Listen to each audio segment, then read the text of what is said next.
नमस्कार दोस्तों, अमर सिंह एजुकेशन में आप सभी लोगों का एक बार फिर से स्वागत है। आज आप लोगों के लिए लेकर आए हैं हम फिजिक्स का एक बहुत ही इम्पोर्टेंट टॉपिक, प्रकाश का परावर्तन। प्रकाश का परावर्तन यार इसको इंग्लिश में बोलते हैं रिफ्लेक्शन। इसको हम क्या कहते हैं? ये प्रकाश का बहुत ही इम्पोर्टेंट टॉपिक है, इसको आज हम लोग पढ़ेंगे। जब प्रकाश की किरणें किसी सतह से टकराकर वापस उसी माध्यम में लौट आएँ तो इसे प्रकाश का परावर्तन कहते हैं। जब प्रकाश की किरणें किसी सतह से टकराकर वापस उसी माध्यम में लौट आएँ जिसे हम प्रकाश का परावर्तन कहते हैं। जैसे मान लीजिए कोई सतह है, तो प्रकाश की किरण यहाँ से आकर फिर टकराकर उसी माध्यम में दोबारा उसी माध्यम में लौट कर चली जाएँ तो इसे प्रकाश का परावर्तन कहते हैं।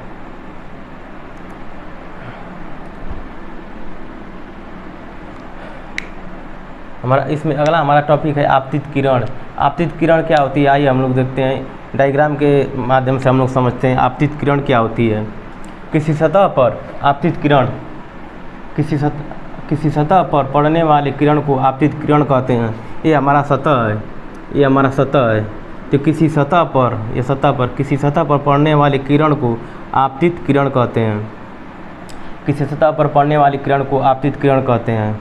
ये हमारा समतल है, ये सतह है, तो किसी सतह पर पड़ने वाले किरण को हम आपतित किरण कहते हैं। ये हमारा आपतित किरण हो गया। अब आपतन बिंदु क्या होता है, ये देखते हैं। आपतन बिंदु, जिस बिंदु पर आपतित किरण सतह से टकराती है, जिस बिंदु पर, मान लीजिए ये हमारा बिंदु है, ये समतल है, ये हमारा बिंदु है। तो जिस बिंदु पर आपतित किरण, ये बिंदु है, इस बिंदु पर जो आपतित किरण हमारी टकरा रही है, तो जिस बिंदु पर आपतित किरण, जिस बिंदु पर, ये हमारी बिंदु है, ये हमारा बिंदु है, तो जिस बिंदु पर आपतित किरण टकराती है, आपतित किरण सतह से टकराती है, तो उसे हम आपतन बिंदु कहते हैं। ये हमारा आपतन बिंदु हो गया। एक बार और देख लीजिए, आपतन बिंदु क्या होता है? जिस बिंदु पर, ये बिंदु है, जिस बिंदु पर हमारी आपतित किरण टकराती है उसे हम आपतन बिंदु कहते हैं। ये हमारा हो गया आपतन बिंदु। डायग्राम के माध्यम से समझिए, याद करने की कोई ज़रूरत नहीं है, बस डायग्राम के माध्यम से समझिए, समझ में आ जाएगा। जिस बिंदु पर आपतित किरण, जिस बिंदु पर, ये हमारा बिंदु है, तो जिस बिंदु पर आपतित किरण सतह पर टकराती है तो उसे हम आपतन बिंदु कहते हैं। तो ये हमारा हो गया आपतन बिंदु। हमारा अगला टॉपिक है परावर्तित किरण। आइए देखते हैं हमारा अगला टॉपिक परावर्तित किरण। जिस माध्यम में चलकर आपतित किरण सतह पर आती है, जिस माध्यम में चलकर आपतित किरण सतह पर आती है, उसी माध्यम में लौट गई किरण को परावर्तित किरण कहते हैं। जैसे मान लीजिए जिस माध्यम में चलकर, मान लीजिए आपतित किरण हमारे इस माध्यम में जिस माध्यम में चलकर आपतित किरण सतह पर आती है, तो आपतित किरण हमारे इस सतह पर आ रही है, उसके बाद इस सतह पर आकर उसी माध्यम में लौट गई किरण को हम परावर्तित किरण कहते हैं। तो आपतित किरण यहाँ इस सतह पर आ रही है, आने के बाद फिर उसी माध्यम में लौट जा रही है, इस क्रिया को हम परावर्तित किरण कहते हैं। परावर्तित किरण। आपतित का मतलब होता है आना, और परावर्तित का मतलब होता है जाना। तो ये आपतित किरण उसके बाद यहाँ सतह से फिर लौट कर फिर उसी माध्यम में चली जा रही है, तो इसे हम कहते हैं परावर्तित किरण। जिस माध्यम से चलकर आपतन किरण सतह पर आती है, उसी माध्यम में लौट गई किरण को परावर्तित किरण कहते हैं। अब हमारा अगला टॉपिक है अविलंब। आइए हम लोग देखते हैं अविलंब किसे कहते हैं। अविलंब क्या होता है? किसी समतल सतह के, देखिए अविलंब में क्या बोला है, किसी समतल सतह के किसी बिंदु पर, ये समतल हमारा है, तो ये समतल सतह के किसी बिंदु पर खींचे हुए लंब, तो ये हमारा यहाँ से यहाँ तक लंब हो गया, यहाँ से यहाँ तक ये लंब हो गया। तो किसी समतल सतह के किसी बिंदु पर, ये हमारा बिंदु है, बिंदु पर खींचे गए लंब को, ये हमारा लंब खींचा गया है, तो खींचे गए लंब को उस बिंदु पर अविलंब कहते हैं। ये जो खींचा गया बिंदु है, इस बिंदु पर जो खींचा गया लंब है इसी को हम अभिलंब कहते हैं। ये हमारा हो गया अभिलंब। समझ में आ गया। एक बार और समझ लीजिए अभिलंब किसे कहते हैं। किसी समतल सतह के किसी बिंदु पर, ये समतल हमारा सतह है, इस समतल सतह के किसी भी बिंदु पर खींचे हुए लंब, इस बिंदु पर खींचा हुआ लंब, यहाँ से यहाँ तक ये लंब खींचा हुआ है, तो खींचे हुए लंब को उस बिंदु पर, इस बिंदु का हम अभिलंब कहते हैं। ये हमारा यहाँ से यहाँ तक अभिलंब हुआ। ये अभिलंब क्लियर हो गया। अब अगला हमारा टॉपिक है आपतन कोण। आपतन कोण क्या होता है? आपतित किरण आपतन बिंदु पर, देखिए आपतित किरण आपतन बिंदु पर, ये हमारा आपतन बिंदु है। इसी का ये उल्टा हो गया है। ये डायग्राम जो है, इसी डायग्राम का ये उल्टा है। ये समतल जो है, ये समतल है। उसके बाद आपतित किरण आपतन बिंदु पर, ये हमारे आपतित किरण है और आपतन बिंदु पर, आपतित किरण आपतन बिंदु पर खींचे गए अभिलंब, ये हमारा खींचा गया जो अभिलंब है, खींचे गए अभिलंब से जो कोण बनाती है उसे आपतन कोण कहते हैं।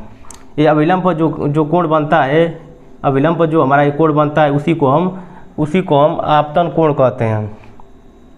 यहाँ से हम अब कोण लेंगे, यहाँ समतल से कोण नहीं लेंगे, यहाँ से लेंगे तो गलत हो जाएगा। यहाँ से हम नहीं लेते हैं कोण। अभिलंब पर जो कोण बनता है ये वाला कोण, तो इस कोण को हम आपतन कोण कहते हैं। ये हमारा हो गया आपतन कोण। एक बार समझ लीजिए आपतित किरण आपतन बिंदु, ये हमारा आपतित किरण और आपतन बिंदु, आपतन बिंदु पर खींचे गए अभिलंब, ये अभिलंब हमारा है। खींचे गए अभिलंब से जो कोण बनता है ये हमारा कोण बनना है। ये हमारा जो कोण बनना है, तो अभिलंब से जो कोण बनता है, अभिलंब से खींचे गए अभिलंब से जो कोण बनता है उसे आपतन कोण कहते हैं। ठीक, ये हमारा आपतन कोण क्लियर। आपतित किरण आपतन बिंदु पर खींचे गए अभिलंब से जो कोण बनाती है उसे आपतन कोण कहते हैं। ठीक, ये हमारा क्लियर हो गया आपतन कोण क्या होता है। अगला हमारा जो है परावर्तन कोण। आइए देखते हैं परावर्तन कोण। परावर्तित किरण, ये हमारी जो परावर्तित किरण है, परावर्तित किरण और आपतन बिंदु, परावर्तित किरण और आपतन बिंदु पर खींचे गए अभिलंब से जो कोण बनाती है, खींचे गए अभिलंब से यहाँ पर उसी तरह खींचे गए अभिलंब जो कोण बनाती है उसको हम परावर्तन कोण कहते हैं। एक बार और समझ लीजिए अच्छे से, दिमाग शांत करके अच्छे से समझ लीजिए। इसे याद करने की कोई ज़रूरत नहीं पड़ेगी, डायग्राम के माध्यम से बस समझना है हमको। परावर्तन कोण, परावर्तित किरण, ये परावर्तित किरण आपतन बिंदु पर, परावर्तित, ये हमारी परावर्तित किरण जो है, परावर्तित किरण आपतन बिंदु पर खींचे गए अभिलंब, ये जो हमारा 90 डिग्री में जो खींचा गया अभिलंब है, परावर्तित किरण आपतन बिंदु पर खींचे गए अभिलंब से जो कोण बनाती है उसे हम परावर्तन कोण कहते हैं। इस प्रकार हम कह सकते हैं परावर्तित किरण आपतन बिंदु पर खींचे गए अभिलंब से जो कोण बनाती है उसे हम परावर्तन कहते हैं, उसे हम परावर्तन कोण कहते हैं। ठीक, अगला हमारा है प्रकाश के परावर्तन के नियम। प्रकाश के परावर्तन के 2 नियम हैं। उसमें हमारा पहला नियम देखिए क्या होता है। आपतित किरण, हमारा जो आपतित किरण है, आपतित किरण इसमें भी हम समझ सकते हैं ऊपर वाले डायग्राम से। हमारा आपतित किरण परावर्तित किरण, ये जो आपतित किरण है, आपतित किरण परावर्तित किरण, ये हम समझ रहे हैं। परावर्तन के दो नियम हैं, उसमें हम पहला नियम पढ़ रहे हैं।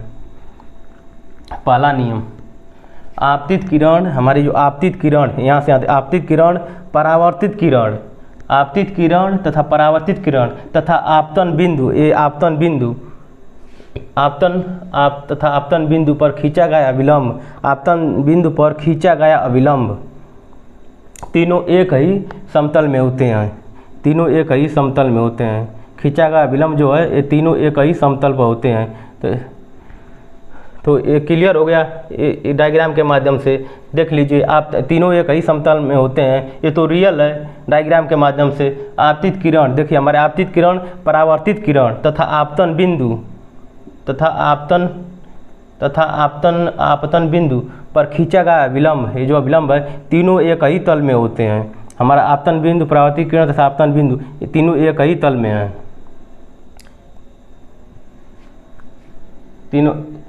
तीनों एक ही तल या समतल में होते हैं। ये हमारा हुआ परावर्तन का पहला नियम। अब हमारा सेकंड वाला है आपतन कोण परावर्तन कोण के बराबर होता है। आपतन कोण परावर्तन कोण के बराबर होता है। ये हमारा देखिए आपतन कोण, ये हमारा आपतन कोण है और परावर्तन कोण दोनों बराबर होता है। ये जो हमारा आपतन कोण देखिए, ये हमारा आपतन कोण जो है, अगर सेकंड नियम में क्या दिया, आपतन कोण परावर्तन कोण के बराबर होता है। अगर ये हमारा 45 डिग्री है परावर्तन कोण तो हमारा आपतन कोण भी 45 डिग्री होगा, दोनों बराबर। अगर ये 60 डिग्री है तो ये भी 60 डिग्री होगा, अगर ये 90 डिग्री है तो ये भी 90 डिग्री होगा। तो इस प्रकार हम कह सकते हैं कि सेकंड नियम को आपतन कोण परावर्तन कोण के बराबर होता है। अब हमारा परावर्तन का कुछ एग्जाम्पल देख लीजिए परावर्तन क्या होता है। परावर्तन जो होता है, मान लीजिए हम समतल दर्पण जो होता है, मिरर जो होता है समतल दर्पण का कांच जो होता है, उसमें अपन हम चेहरा देखते हैं तो जो उस प्रकाश की जो किरणें होती हैं, प्रकाश की किरणें जो होती हैं परावर्तन के माध्यम से हमारे रेटिना पर टकराती हैं। जब हमारे रेटिना पर टकराती हैं तो हम किसी भी चीज़ को देख सकते हैं। प्रकाश के परावर्तन के कारण हमारे सामने कोई भी वस्तु, दरवाज़ा हो, खिड़की हो या घर हो या मकान हो, कोई भी चीज़ हो, परावर्तन के कारण हम उस वस्तु को देख सकते हैं। वो जो होता है मिरर जो होता है, जो समतल दर्पण होता है, प्रकाश जो होता है उससे टकरा कर परावर्तित होकर हमारे रेटिना से टकराता है तो हमारा फेस जो होता है शीशे में दिखाई देता है। परावर्तन के कारण भी हम किसी वस्तु को देख सकते हैं। अगर परावर्तन नहीं होगा तो किसी भी वस्तु को हम देख नहीं सकते हैं। परावर्तन के कारण ही हम किसी भी वस्तु को देख सकते हैं। ये हमारा हुआ परावर्तन। हमारा अगला अपवर्तन। अब हम लोग पढ़ेंगे अपवर्तन। अपवर्तन का अर्थ क्या होता है, रास्ते में आया बदलाव या सीधे रास्ते में से फेर देना। इस प्रकार प्रकाश के अपवर्तन की परिभाषा।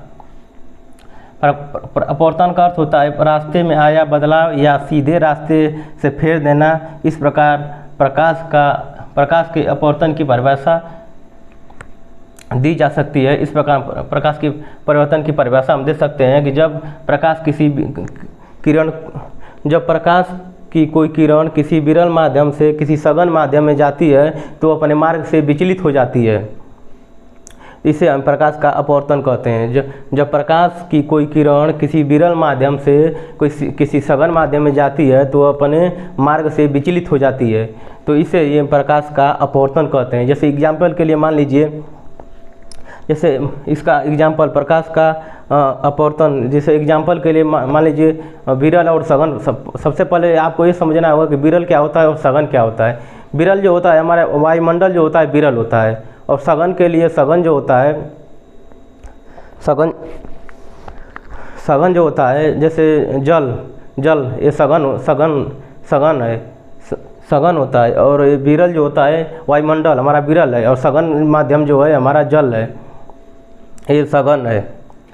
तो जब प्रकाश की कोई किरण किसी विरल माध्यम से किसी सघन माध्यम में प्रवेश करती है तो वो किरण अपने मार्ग से थोड़ा विचलित हो जाती है, तो इसे प्रकाश का हम अपवर्तन कहते हैं।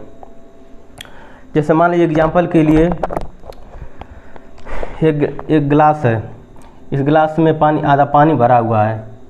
तो जब इसमें हम पेंसिल को हम इसमें डुबोते हैं तो पेंसिल जो होता है यहाँ परावर्तन है। परावर्तन में क्या होता है, परावर्तन में जब रिफ्लेक्शन होता है, परावर्तन होता है तो कोई भी वस्तु हमें साफ दिखाई देती है। तो यहाँ तक परावर्तन हो रहा है, पर जहाँ तक पानी नहीं है, और जहाँ से पानी हो रहा है वहाँ तक अपवर्तन हो जा रहा है। तो अपवर्तन के कारण ये जो पेंसिल है यहाँ पर टेढ़ी दिखाई दे रही है, यहाँ पर अपवर्तन हो जा रहा है। इसलिए अर्थात हमारे कहने का तात्पर्य यह है कि ये जो पेंसिल है या विरल माध्यम से सघन माध्यम में जा रही है। हमारी जो पेंसिल है, एक गिलास में पानी भरा हुआ है, आधा गिलास पानी भरा हुआ है, तो एक जो पेंसिल है यहाँ पर विरल माध्यम में है, तो विरल माध्यम में जो यहाँ पर जहाँ तक है, यहाँ तक पेंसिल जो है वो सीधा दिखाई दे रही है। और विरल माध्यम से जब सघन माध्यम में जा रही है तो विरल कोई भी वस्तु विरल माध्यम से सघन माध्यम में जाती है तो विचलित हो जाती है। तो उसी तरह जो पेंसिल है वो विचलित हो जा रही है सघन माध्यम में जाने के बाद। सघन माध्यम में जाने के बाद ये टेढ़ा दिखाई दे रहा है, लेकिन रियल में जो पेंसिल होती है पानी में वो टेढ़ा नहीं होती है। ये अपवर्तन के कारण ये पेंसिल पानी में टेढ़ा दिखाई देती है। तो हमारा रहा आज प्रकाश के परावर्तन का एक छोटा सा नियम। टेक्निकल प्रॉब्लम होने के कारण हम वीडियो छोटा छोटा बना रहे हैं। ये रहा हमारा प्रकाश का परावर्तन। प्रकाश का परावर्तन क्या होता है? रिफ्लेक्शन। अगर वीडियो आपको अच्छा लगा हो तो लाइक करें, सब्सक्राइब करें और ज़्यादा से ज़्यादा शेयर करें। मिलते हैं अगली वीडियो में, तब तक के लिए नमस्कार।